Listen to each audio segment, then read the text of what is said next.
नमस्कार. मास्टरमाइंड मध्ये आपणा सर्वांचं मनपूर्वक स्वागत. महाराष्ट्रातील जिल्हा परिषद आणि पंचायत समितीच्या निवडणुकांचे बिगुल वाजलेले आहे. सातारा जिल्ह्यातील फलटण तालुक्यात 8 जिल्हा परिषद गट आणि 16 पंचायत समिती गणाची निवडणूक आलेली आहे. याच फलटण तालुक्यातील सर्वात राजकीय दृष्ट्या ताकदीचा किंवा चर्चेचा असलेला गट म्हणजे तळगाव जिल्हा परिषद गट. याच जिल्हा परिषद गटातील चर्चा करण्यासाठी आज आपल्यासोबत आहेत फलटण गोरेगाव विधानसभा मतदारसंघाचे माजी आमदार आदरणीय दीपकरावजी चव्हाण साहेब. नमस्कार. नमस्कार. तळगाव जिल्हा परिषद गटात अतिशय चुरशीचा किंवा एक सुरक्षित गट शिवसेना शिंदे गटासाठी आता मानला जातो. काय तयारी आता शिवसेना शिंदे गटाकडून? येत्या 5 तारखेला जिल्हा परिषदेची निवडणूक होते. 4 दिवसापूर्वीच निवडणूक जाहीर झाली. गेले जवळजवळ 9 वर्ष ही जिल्हा परिषद इलेक्शन झाली नाही. पूर्वीची इलेक्शन ही 2017 साली झाली आणि त्यानंतर 9 वर्षांनी इलेक्शन होते. त्यामुळे निश्चितच सगळ्याच लोकांच्या मध्ये, नागरिकांच्या मध्ये आणि जे कोणी इच्छुक आहे त्या सर्वांच्या मध्ये जे उत्सुकता लागून राहिली. तळगाव जिल्हा परिषद गट आपण जर बघितलं तर 1992 पासून त्यावेळेचा राज्यगट, या राज्यगटाच्याच ताब्यामध्ये हा तळगाव जिल्हा परिषद गट आणि दोन्ही गण सातत्याने राहिलेत. मधल्या काळामध्ये थोडीशी विधानसभेच्या इलेक्शनमध्ये आणि त्याच्यापूर्वी लोकसभेच्या इलेक्शनमध्ये थोडीफार मतदानामध्ये पडझड झाली, पण त्याला वेगळी कारणे आहेत. पण आजच्या परिस्थितीमध्ये तळगाव जिल्हा परिषद गट हा निश्चितपणे शिवसेनेच्या माध्यमातून आम्ही तो निश्चितपणे जिंकू असा आम्हाला सर्वांना विश्वास आहे. आता जसं तुम्ही उल्लेख केला की ही जी निवडणूक आहे अनेक वर्षानंतर, अगदी 9 ते 10 वर्षानंतर होते. त्यामुळे इच्छुकांची गर्दी आता आपल्यासमोर, म्हणजे जसं तळगाव जिल्हा परिषद गटात बाबासाहेब खरात असतील किंवा त्यांच्या पत्नी रेखा खरात असतील किंवा राजेश खरात असतील, अनेक इच्छुक या गटात आहेत. हा एक मोठा पेस किंवा एक तारेवरची कसरत तुम्हाला करावं लागणार असं वाटतंय का? इलेक्शन म्हणले की नेहमीच तारेवरची कसरत असते. अनेक जण इच्छुक असतात, अनेक जण प्रबळ असतात, दावेदार असतात, कॅपेबल अनेक जण असतात. त्यातून आपल्याला एकच जण निवडावा लागतो आणि त्यामुळे अनेक वर्षाच्या अनुभवानंतर आम्ही 92 पासून कार्यकर्ता म्हणून आम्ही काम करत होतो आणि त्यानंतर 9 सालापासून त्या ठिकाणी आमदार म्हणून काम करत असताना राज्यगट राष्ट्रवादी काँग्रेस पक्ष तत्कालीन आणि आता शिवसेनेच्या माध्यमातून अनेक वर्ष अनुभव असल्यामुळं आम्ही निवड करताना त्या गटातल्या सगळ्या कार्यकर्त्यांचं मत, जनतेचं मत विचारात घेऊन आम्ही योग्य निर्णय आम्ही घेत असतो, घेण्याचा प्रयत्न आम्ही निश्चितपणे करतो. त्यामुळं शक्यतो कमीत कमी नाराजी कशी राहील याचा आम्ही प्रयत्न करतो आणि सर्वांना विश्वास घेऊन आम्ही निर्णय घेत असतो. त्यामुळं त्यात कुठं अडचण येईल असं मला वाटत नाही. आता तळगाव जिल्हा परिषद गटामध्ये 2 गण येतात, म्हणजे आपला पाडेगाव गण आणि दुसरा तळगाव गण. अनेक वर्षांपासून तळगावला हे जिल्हा परिषद गटाचं नेतृत्व करण्याची संधी नाही मिळाली. म्हणजे आपला पाठीमागचा काळ अशोकराव खरात असतील, पाडेगाव गणातून येतात. त्यानंतर संजीवराजे श्रीमंत संजीवराजे नाईक निंबाळकर असतील, त्याच्या आधी आपण बघितलं तर संजीवराजेंच्या सुवद्य पत्नी शिवांजलीराजे नाईक निंबाळकर यांनी या गटाचं नेतृत्व केलं. यावर्षी किंवा यावेळेस स्थानिक तळगावकरांना ही संधी मिळेल का? आता बघा, आत्ताच आम्ही मागच्या 4 दिवसामध्ये मुलाखती घेतल्या जिल्हा परिषद गट आणि दोन्ही गणासाठी. तर त्यामध्ये तर अजूनपर्यंत गणासाठी इच्छुक आहेत बरेचसे लोक, परंतु जिल्हा परिषद गटासाठी या तळगाव गणातून फारसे इच्छुक नाहीत.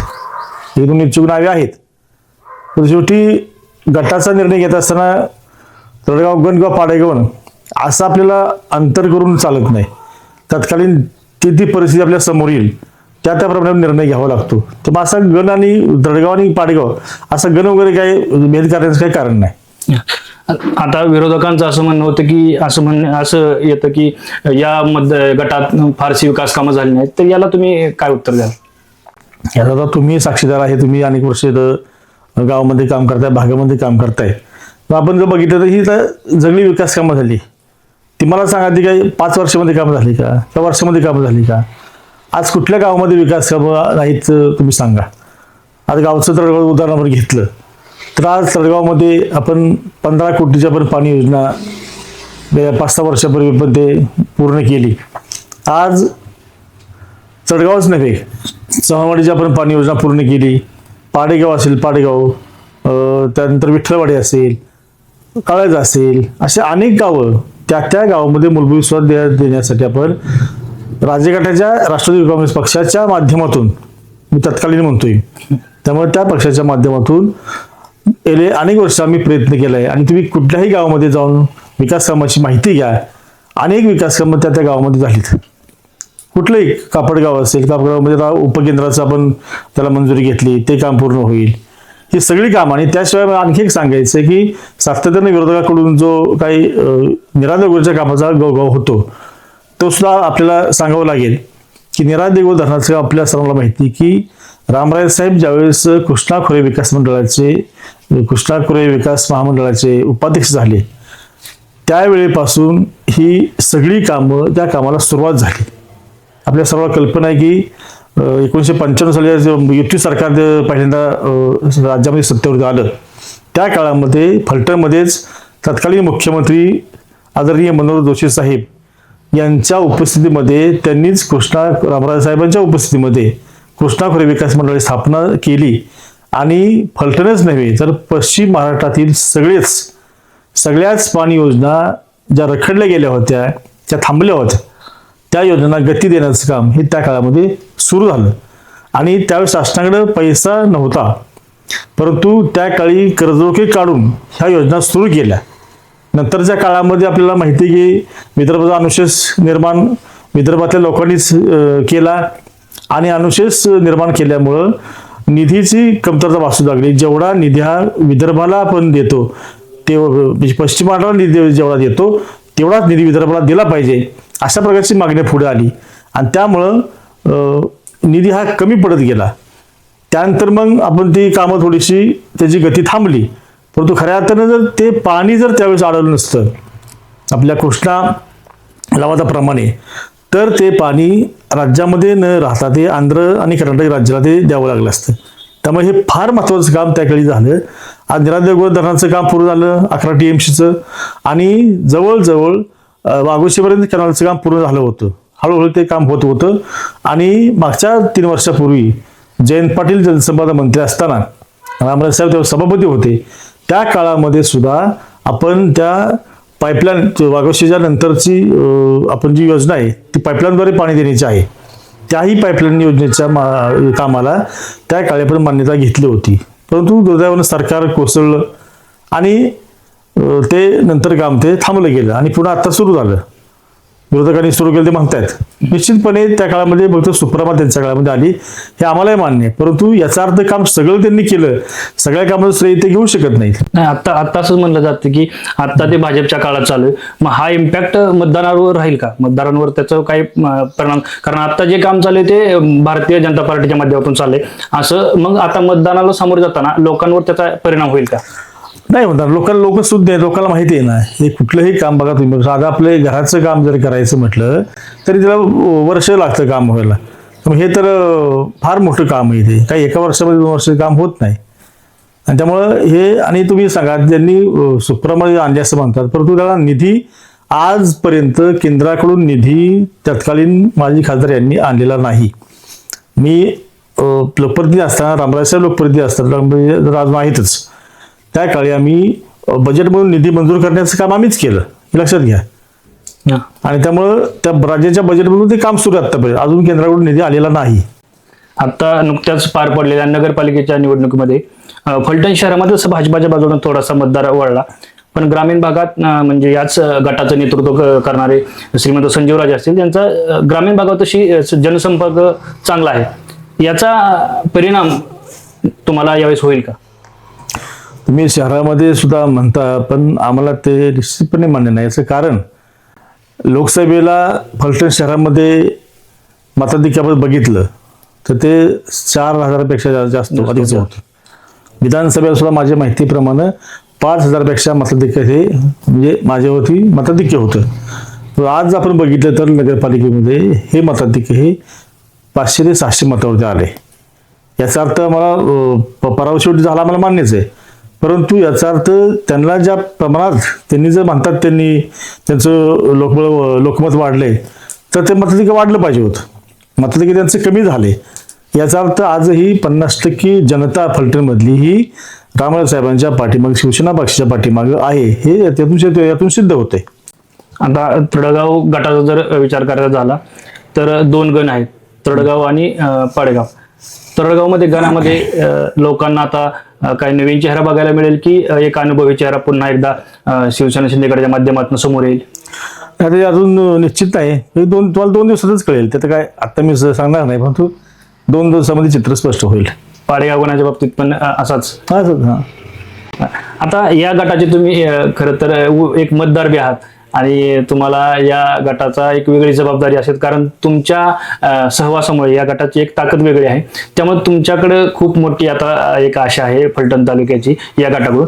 काय जबाबदारी वाटते, आता काय त्याचं तुम्ही कसं त्याला सामोरे जाणार आहे?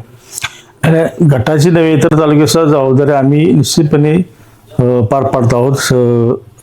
संजीवराजेंच्या साथीनं आणि इतर सर्वच प्रमुख नेत्यांच्या साथीनं आम्ही सगळेच सामूहिक जबाबदारी आम्ही पार पाडतोय. गटाची जबाबदारी वेगळी असं काही नाही.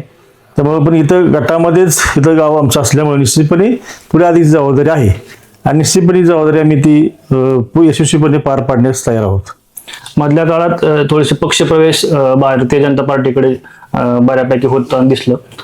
काय तुमची प्लॅनिंग असणार आहे यावेळेस? हे पक्षप्रवेश तुमच्या एकनाथ शिंदे गटाकडे होतील की काय वेगळी आतून रणनीती आहे का या बाबतीत? पक्षप्रवेश जे होत आहे ते आपण तालुक्यात बघतोय की पक्षप्रवेश हे प्रेमाने होत नाहीत. कुठेतरी दडपण लोकांच्यावरती आणणे, कुठे प्रेशर, कुठे लोकांचे व्यवसाय असतील, उद्योगधंदे असतील त्याचे थोडंसं ब्लॅकमेलिंग करणे आणि त्यांचा प्रवेश करून आणणे, घडवून आणणे, अशा प्रकारचे प्रवेश होत आहेत.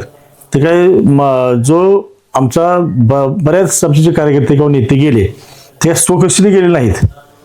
ते काहीतरी त्यांच्यावर दडपण आणलं, काहीतरी प्रेशर आणलं म्हणून ते गेलेत.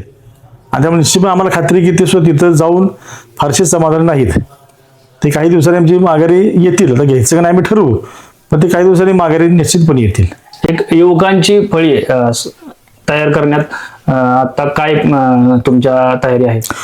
आता विशेषतः आता युवकांची फळी तयार करण्यासाठी आम्ही आता शिवसेना पक्षाच्या शाखा गावोगावी स्थापन करायचं आम्ही तर ठरवलंय. आता इलेक्शन आहे त्यामुळे आता थोडंसं त्याला वेळ जाईल, परंतु इलेक्शन झाल्यानंतर सुद्धा आम्ही शिवसेना पक्षाच्या शाखा आम्ही गावोगाव स्थापन करून यामध्ये तरुणांना सामावून घेऊन तरुणांनी नवे जुने असं समावेश करून एक संघटनात्मक ताकद कशी वाढवता येईल असा प्रयत्न आमचा निश्चितपणे असेल. या चर्चेच्या माध्यमातून मतदारांना काय आव्हान करताल? मतदारांना मी एवढंच आव्हान करेल की गेले अनेक वर्ष 92 सालापासून त्यावेळेचा राज्यगट आणि आता शिवसेना पक्ष या तालुक्यामध्ये पंचायत समिती जिल्हा परिषद सत्तेमध्ये आहे आणि आज सुद्धा आम्ही आता निवडणुकीला सामोरं जातोय आणि निश्चितपणे या जिल्हा परिषदेच्या माध्यमातून आम्ही जे जिल्हा परिषद सदस्य आणि पंचायत समिती सदस्य म्हणून जे कर्तव्य असतात, जी कामं असतात, ती कामं करण्यामध्ये हा कुठेही राज्यगट राष्ट्रवादी काँग्रेस पक्ष त्यावेळेचा आणि आत्ताचा शिवसेना पक्ष हा कुठेही कमी पडलेला नाही आणि कमी पडणार नाही. निश्चितपणे लोकांच्या अपेक्षा पूर्ण करण्याचा प्रयत्न आमच्या सर्वांच्याकडून झालाय. म्हणजे जे जिल्हा परिषद सदस्य होऊन गेले आणि विशेषतः संजीवराजे हे जिल्हा परिषद जवळजवळ सगळ्या गटातून ते निवडणूक त्यांनी लढवली, ते निवडून आले. शिवांजलीराजे नाईक निंबाळकर यांनीही अनेक मतदारसंघातून निवडणूक लढवली, त्याही निवडून आल्या आणि अनेक कामं ही त्यांच्या माध्यमातून या जिल्हा परिषदेच्या माध्यमातून झाली. आपण आता बघितलं तालुक्यामध्ये तुम्ही कुठेही चौकशी करा, प्रत्येक वाडी वस्तीवरती या जिल्हा परिषदेच्या ज्या ज्या योजना आहेत त्या योजना तळागाळापर्यंत पोहोचण्यामध्ये आम्हा सर्वांना यश आले. आणि त्यामुळे निश्चितपणे आम्ही तशा प्रकारची सेवा, अधिक सेवा आम्ही लोकांची निश्चितपणे या जिल्हा परिषदेच्या माध्यमातून करू. आणि म्हणून आमच्या शिवसेना पक्षाला आम्ही आता युती होईल का नाही ते 2 दिवसामध्ये समजेल, परंतु युती झाली किंवा नाही झाली तर आम्ही सर्वजण आता एकनाथ शिंदे साहेबांच्या नेतृत्वाखाली, पालकमंत्री शंभूराजे देसाई यांच्या नेतृत्वाखाली आम्ही या तालुक्यामध्ये शिवसेना पक्ष म्हणून या जिल्हा परिषद पंचायत समिती इलेक्शन मी लढणार आहोत. आणि आमचं चिन्ह आहे धनुष्यबाण. या धनुष्यबाणाच्या चिन्हावरतीच सर्वांनी आम्हाला आमचे जे उमेदवार असतील त्या उमेदवारांना विजय करावा अशी आमची माझी विनंती राहील. तर आता आपल्यासोबत होते फलटण कोरेगाव विधानसभा मतदारसंघाचे माजी आमदार दीपकराव चव्हाण साहेब. त्यांना आपल्या या पॉडकास्टमध्ये आपण आलात त्याबद्दल आपलं मनपूर्वक आभार. धन्यवाद.